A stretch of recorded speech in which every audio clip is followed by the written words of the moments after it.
most of the kids who are involved in esports and say and have that kind of aha moment like, wow, not only do I like this, but I like these opportunities, tend not to be your standard athlete, your grade A student, or people who are joiners in clubs.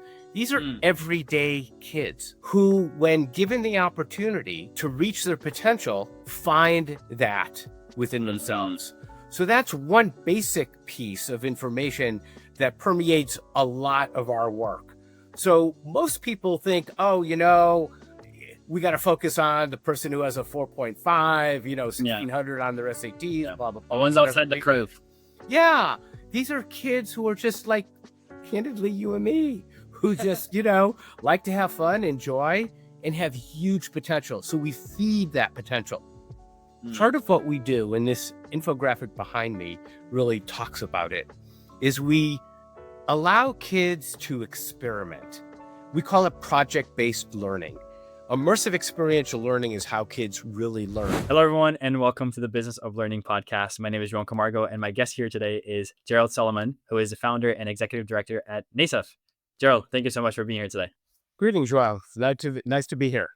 I'm excited to have this chat because you guys are a very unique company. So why don't we start off? We're a unicorn in your conversations. Yes, exactly. So why don't you talk to me a little bit more about who you guys are, who you help, what you guys are all about, and any other context you'd like to share for the listener. Well, I could bore you for the whole storyline, but I'll try to keep it as succinct as I possibly can. Thanks for the opportunity, first of all. Thank you. I'm the founder, executive director, as you said, of NASEF, which is a network of academic and scholastic esports federations. And we are a global nonprofit organization, an NGO, that basically uses play, gaming, and esports to develop STEM-based skills and workforce skills for the future economies of the world. That is quite the mouthful here of what's going on. So tell me a little bit more about that translation into those games, into real life skills, because I think dare I say, the majority of the population would say, oh, well, how is this going to help anyone ever? So tell me a little bit more about that. Yeah. So if you think about any sport in the world, most people think of just the players, but you'll see this little infographic behind me, and I'll reference that a little bit. People don't think about who's doing the management of the events, who's doing the data analytics so the players can achieve their best, who's doing the PR, which is shoutcasting, who's doing the video, which is, streaming, who's putting on all of the sundry activities, who's created the website for the team or the game or whatever it may be, who's doing the social media. Those are all skills that the games, especially the digital world of esports and gaming, requires for it to be successful. Football needs it, baseball needs it, basketball needs it. They all have that ecosystem, that infrastructure support. What we do is we bring kids together to play and have fun, just like in any sport, but at the same time, we teach them all those skills. And we give them the opportunity to immerse themselves into each of those different skills, try them out. What works? What do I like? What don't I like? Because, who's going to be the quarterback for the Packers? Who's going to be, the center for the Lakers? I mean, it's one out of 1 million, 100 million, whatever it may be. But if you really love the sport, use it in a way that helps you thrive and grow.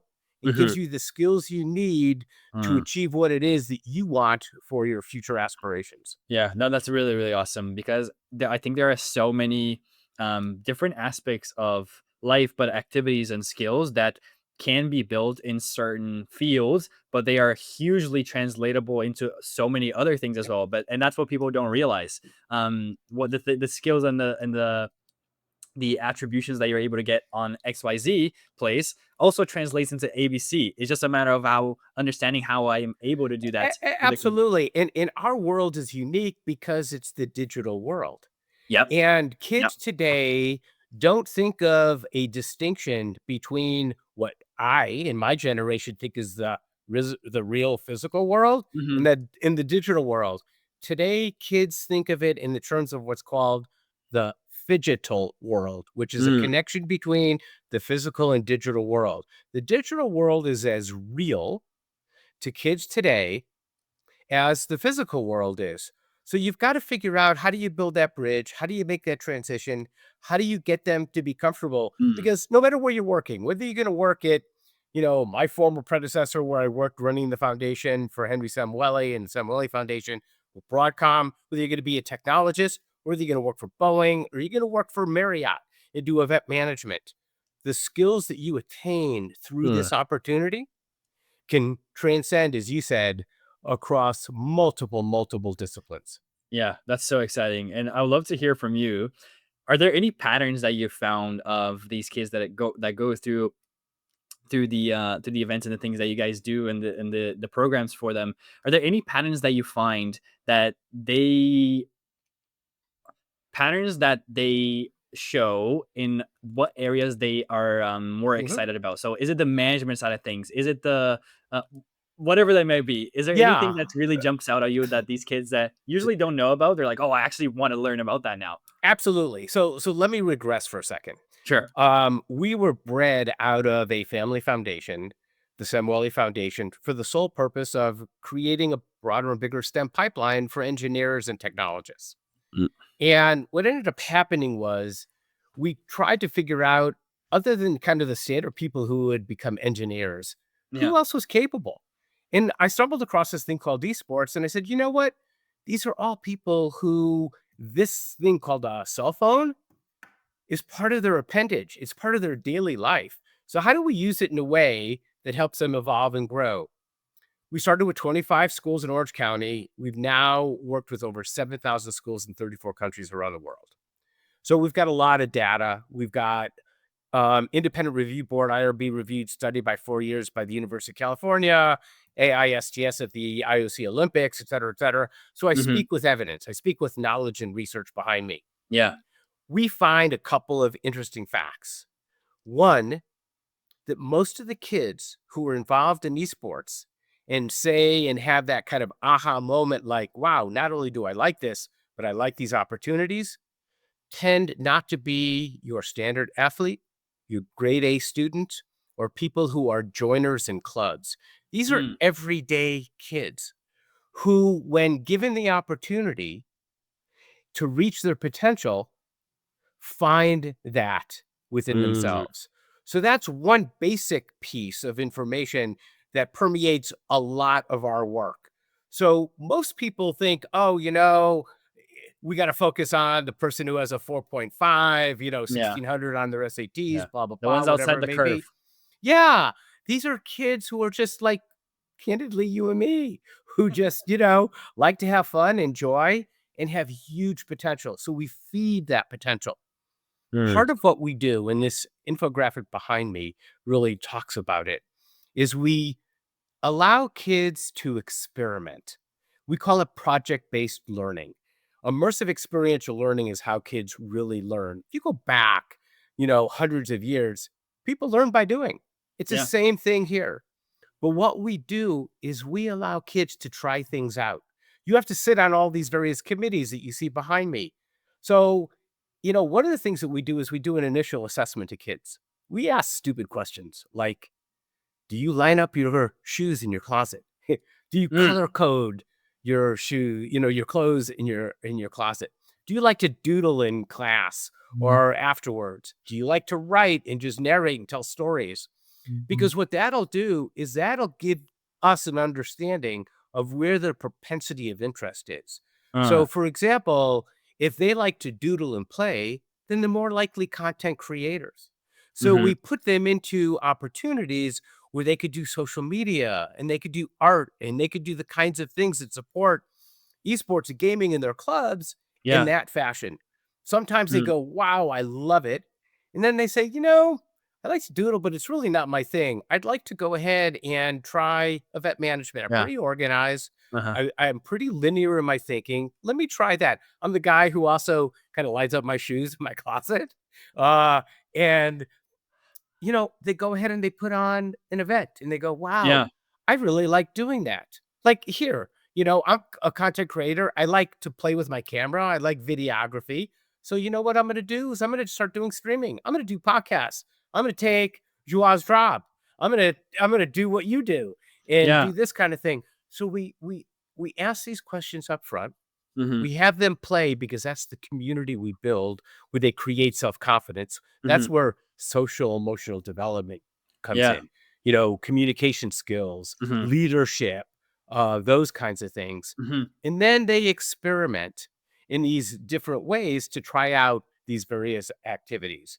And you find that they kind of float amongst them until over time they say, not necessarily what I really like to do, but more than that, they figure out what they don't enjoy. And Yeah, that's that's exactly. that's Yeah. equally important. Yeah, that's what I was just gonna touch on as well because it's so cool to have. You can know about something, but to understand it, you have to actually do the execution, right? That's the where the real value comes in. And by doing that, they will find out, yes, maybe I really do like this, but most importantly, I possibly don't like this. So what else am I going to go for that I do like that is might make more sense for my career and my trait and what I have currently built skills in, but also that I'm interested in building more skills in. So I always like to look at that the inverse to understand what's going on, and it sounds like what you guys have there allows that to happen in such a facilitated way, which is pretty cool. When it comes to the organization itself, so NASEF, and how you guys are building these relationships with when we were having our first conversation, you mentioned sometimes different countries, different cities specifically. Talk to me about how that usually happens. Is it just from your usual network? They're usually coming to you. Are you guys going to them? How do those opportunities start for you, and what goes on from there on? For some, it's a long, boring story, but I'll try to keep it fun and engaging. Um, you know, o- our work, we tapped into something that is really unique, which Yeah. is fun and play. Kids love that. So if you can figure out how to use it as, for lack of a better term, that Trojan horse, what ends up happening is teachers, community centers, educators, government officials, departments of education say, I want to bring our work into the next level. I want to engage these kids. I want to do something that's provocative and of real value. Yeah. So what's happened is we started and we grew in California and we started and grew across the country. I was contacted by something called the IESF, International Esports Federation. And they saw the work that we were doing, especially the evidence and the research behind it by the University of California. And they said, could you go ahead and be part of our national or our international organization? I was elected to the board and I became chair of their education commission. Now, this is an organization now that is 154 countries. Just Mm. like you have federations for football, soccer, volleyball, et cetera, FIFA Hmm. all over the world, you have esport federations all over the world. And my responsibility was to take our research driven, evidence based information and bring it to them so that they could grow and develop and Hmm. actually create a pipeline for players, but also for their own ecosystem and infrastructure. How do you Hmm. build their business? How do you create sustainable capacity for Yeah. organizations? So little by little, we started to develop these relationships. And Hmm. one of the greatest factors that helped us was the US State Department a number of years ago. We're only 5 years old, but about 4 years ago, learned about us and said, wow, this is pretty cool stuff. And we created a project called Farmcraft, which is Mm. where kids will play in Minecraft. We age group them out, including families, and we create these worlds where kids learn about agriculture, biotechnology, biochemistry, how to deal with pests, worms infestation, how to grow products, how to then take them to market, etc. Yeah. But the competition is all about play and fun. But they have to learn coding, they have to learn different Hmm. things. Last year, we had over 15,000 schools from 71 countries that participated. And it was Wow. all free at that point, underwritten by the US embassies and US State Department. That was Hmm. a huge catapult for us in our global and world recognition. So then we go ahead and we provide professional development, Hmm. training, and then I know I'm a little long-winded. I'll end with this. No, it's all good. We created something called the Scholastic Fellows Program. Hmm. People may have heard of Eisenhower Fellows, MacArthur Scholars, those kind of things. Really high level, creative, innovative academics. We did Mhm. this for gaming and esports and how to connect learning and play. Mhm. We are now in our fifth year. We have over 150 graduates who go through a year-long program from 21 countries. And all of that is free. They have to commit to 200 Mhm. hours. They have to commit in the second year to doing a capstone project that impacts their community, but the programming is free. In NASEF itself, our core work is free. Mm. And our basic curriculum that was built philanthropically is free. But we make our money through online education activities, professional development, sponsorships, grants, et cetera, et cetera. Yeah, no, it's thank you for sharing all that. And the reason why I asked that question in the first place is because I think most people's understanding of a nonprofit is a majority of the what allows everything to function is grants and people's goodwill and all those things, which can of course be a huge part of it sometimes, but sometimes the challenge in growing that is having more conversations with different organizations, different companies, corporations, different sponsors to allow the sustainability of the company to happen, and then the impact consequentially from that. But from your end, it sounds like having those conversations with possible organizations, sponsors, even countries sometimes is not really the issue, because of the connections and the things that you guys have going on. So I'd love to hear from you. What are some challenges when it comes to maintaining the growth of the organization, bringing in more revenue so that consequently the impact can keep increasing? Sure. So the biggest challenge are the old fuddy-duddy educators, government officials, and parents who go, "Oh, you're just spending time in front of a screen. You're wasting your time. Mm, You need to be out educating them well. socializing. You need to be out communicating, etc." And what we say, and we have an entire program based upon educating parents and Yeah. educating teachers and educating ministers of education is watch what your kids do. See how they communicate. See how they critically think. See how they organize their thoughts. See how they do the kinds of things, the skills that are needed for them to thrive and grow in the workplace. Once they actually see it, they go, wow, I didn't realize that my kid was doing that. The other thing that's unique to us is our clubs require these committees so that when we hold contests and we hold events, the kids have to demonstrate their learnings. So the people who build the website, they're part of the surrounding of the event where they're showing the attendees, the parents, the educators, the community, how they built a website. Hmm. When they're doing the data analytics at the end of a Rocket League or a League of Legends or a Battle Royale tournament, they are demonstrating how they're using Mm, data analytics, and calculus to come up with ways to improve their gameplay.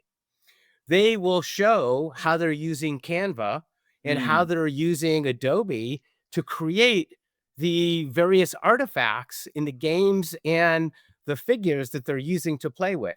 So every time we have a tournament and a championship, it's more than just the fun of the play. That's clearly the attraction, but the people get to see the learnings. And that's really a key piece for the older educators, the government officials, the parents who think that generally gaming and esports is a waste of time. Can it be? Absolutely. But under our structure and yeah. why we have become so well regarded is because we have learned how to make that connection. Mm, and that's awesome because I think it's such a huge part of it. It's just the not in the rude way, but the I'll just say it, not in the rude way, but the ignorance of some people of Yeah. not understanding how things work, right? And that's okay. But now having that education and showing them here's how everything laid out, what the things that it'll bring, and the great things from that can come from it. In the real world, even though everything is the real world, right? Because I think there's always such a maybe it stems from fear of like, hey, they're just wasting their time, as you said, as opposed to building real world skills. But it's like, no, these are real world skills, and Mhm. here's how it all translates into something even bigger than that. So And that's some pretty of it is crucial. also the chasm between, for lack of a better term, kind of my generation Mm, and the younger generations, yeah, because you're we what, didn't 28? we didn't grow up, yeah, we didn't grow up with, you know, the technology that these kids have that are part of their Yeah. daily life. Uh And huh. sometimes when we don't understand it, just like you said, we're a bit afraid sometimes, wow, I don't understand it, so it must not be good. Yeah, and that's I think it's always gonna happen from generation to generation Sure. in a sense as well, right? So, but how can we be better at educating the we'll call it the older generation, but yeah, on doing these things. So that's pretty awesome. I'd love to hear from you as well, Gerald. When you're looking at, and this might be the answer that you just gave me. So if it is, please just let me know, and then I have many questions to ask still. What do you think is the hardest part of growing your business? Because it can be from an outsider looking in. There seems to be so many intricacies that are challenging to navigate and different points of focus to prioritize. So talk to me about what do you think are the hardest parts of doing what you do? Like in most operations, most businesses, the hardest part is always revenue, generating revenue. Hmm. And in a situation where gaming and esports is still stigmatized Hmm. and seen as a waste of time by many, the people who are usually the levers of decisions, the decision makers in companies, etc., don't yet understand and appreciate the nexus between what we're doing and Mm, the opportunity for them to build their workforce and to invest in the pipeline for workforce that really makes a difference for who mm, they are and what they do. So it's still that upward education trajectory of the decision makers, especially in departments of education, which mm, tend to be older, more experienced, oftentimes, unfortunately, more politically um, in place, who may not have the awareness or knowledge around what that is. So we devote a lot of time trying to do that. And we spend time hopefully getting them to understand the economic value. mm. I'll share an example of something that Yeah. I've been doing the last couple of years. Sure. I have had I've been fortunate to go to something called Global Sources in Hong Mhm. Kong the last couple of years. Global Sources is probably the largest technology summit conference in the world. Mhm. They have like 10,000 exhibitors. They take over the entire exhibit space by the airport in Hong Kong. They have like 40 to 50,000 attendees. They go over like 3 weekends. Mhm. And people go there and they sell products. And they sell products from all over the world, and buyers from all over the world come. What I've been doing with global sources is having them appreciate and understand that if these manufacturers truly understood the role of what gaming and esports does, Mm. then they would be able to create the new innovators or their new projects. They would be able to better understand how to better communicate with the new buyers Yeah. Yeah. and to have greater impact within their community and to understand the concepts of what we call capacity building, culture, and Yeah. community. Those are three core pieces that whether you're a business, whether you're a community, whether you're a school, a department in government, etc., they are all critically important to Yeah. evolve, develop, and innovate with in order to be sustainable and succeed. Mm. And that's really kind of a core piece of our work. Yeah, because once that ROI is demonstratable, you're showing them, hey, here's the actual value that comes from this type of engagement. You're educating them on the importance of it, but most importantly, hey, business is business. All need to make money. Yeah. Here's what you're able to get from this, even though it might be a little bit. It's not the instant reward, but it is a reward that comes and one that compounds on itself because of the skills that are being built. Does that I sound mean, about right? yeah, I mean, in some ways, when people say, well, what's the best analogy of who you are in the workspace? I say, really? We're like McKinsey and PwC, PricewaterhouseCoopers, using the digital space as an experiential means of being able to evolve and develop capacity and ROI for your business. Mm, amazing, amazing. I love that. That's a great way, a great business way of putting it. Putting it. I have one question that I wasn't sure I was going to ask, but I will ask it anyways because it's the topic of the conversation. But Sure. do you have a favorite game? What's your favorite game, Gerald? So I have to admit that I'm pretty crappy in most game. But No. I'm older and I don't have the reflexes that kids have. I Uh-huh. think I love to watch League of Legends, MLBB, which is Mobile, Legends Bang Bang. I like to watch Rocket League because I like the physics of Rocket League. I've tried to Yeah, play it, but I'm really not good at it. And I also difficult. like I also like kind of the FPS games, the Huh. first person shooter games. I mean, I kind of enjoy some of that. So I'll play once in a while in some of those activities. Yeah. But really just for me, the enjoyment comes more in watching the kids who just really are inspired by what it is to be able to play, especially the kids. This is for everyone. It doesn't matter who you are, your disabilities, your gender preferences, your physical or emotional Yeah. challenges, etc. Esports and gaming is available for everyone and anyone. Hmm. So you can succeed and do well no matter what challenges you may have. And to be able to observe that, especially for individuals who have not been given that opportunity, I guess I'm just in my heart, that's kind of where I am. That's the real goal for you. That's awesome. No, that's great to hear. Thank you for answering that. I figured I'd ask. I was like, hey, we're on this talk of there must be one or two, but it's yeah, it's the entire dynamic, which is pretty awesome. I have one final question for you, Gerald. Sure. Which is actually not a question from me. It's a question from our last guest to you, and they had no idea who you were. So here's the question. You ready for it? Fire away. This is a more specific one, just because the last guest was actually the founder of a health tech company. So here's his question. Do you know how much your company is spending on the healthcare of your employees? That's interesting. I'm gonna reframe that question, Sure. and I'm gonna answer it differently. And I'm Okay. gonna say that health and wellness, which is a part that many parents and educators think is ignored in gaming and esports, is Mm, actually a core part of our work. We mm, actually have developed a program through both the University of California School of Medicine and Public Health and the University of North Carolina School of Medicine on health and wellness. Do you know that you can actually lower stress, lower anxiety, and lower heart rate in our work in how we do? Because we engage our kids to do yoga, MBSR, mind body stress relaxation, mm, exercises, healthy eating, healthy activity, mm, um, communicating healthily with the way we create codes of conduct and interactions mhm. in ways that actually improve the health and wellness of people who follow our modules in the way we do in what we do. So we know what our impact is around health and wellness, and that has become a core piece of our work, especially in today's difficult societies with all the challenges we have. How do you reduce stress? How do you get people to become more center focused? How Yeah. do you get people to engage better socially?